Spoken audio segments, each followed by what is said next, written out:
Hi friends, నేను మీ మాధుర్య. నేనైతే ఇవాళ పబ్బియ్యం రెసిపీ ట్రై చేశానండి. దానికోసం అయితే ముందు ఈ ఐటమ్స్ అన్నీ రెడీ చేసి పెట్టుకున్నాను. వీటితో పాటుగా రైస్ కూడా తీసుకున్నాను.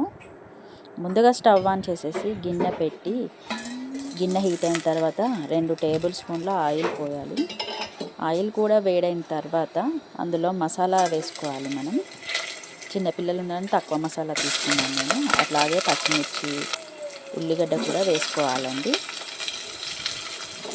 కొంచెం బ్రౌనిష్ కలర్ రావాలి. బ్రౌనిష్ కలర్ వచ్చిన తర్వాత కొంచెం పుదీనా, అలాగే అల్లం ఎల్లిగడ్డ పేస్ట్ వేసి కలుపుకోవాలండి. తర్వాత కొంచెం పసుపు కూడా తీసుకోవాలి, వేసుకొని అది కూడా కలుపుకోవాలి.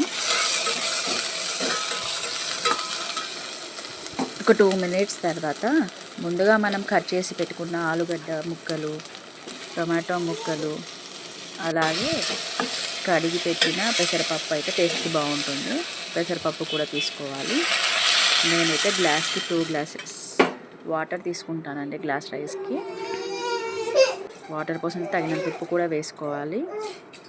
దాని తర్వాత రైస్ వేసేసుకొని మంచిగా కలుపుకోవాలి ఒకసారి. తర్వాత క్యాప్ పెట్టాలండి, హై ఫ్లేమ్లో ఉంచాలి.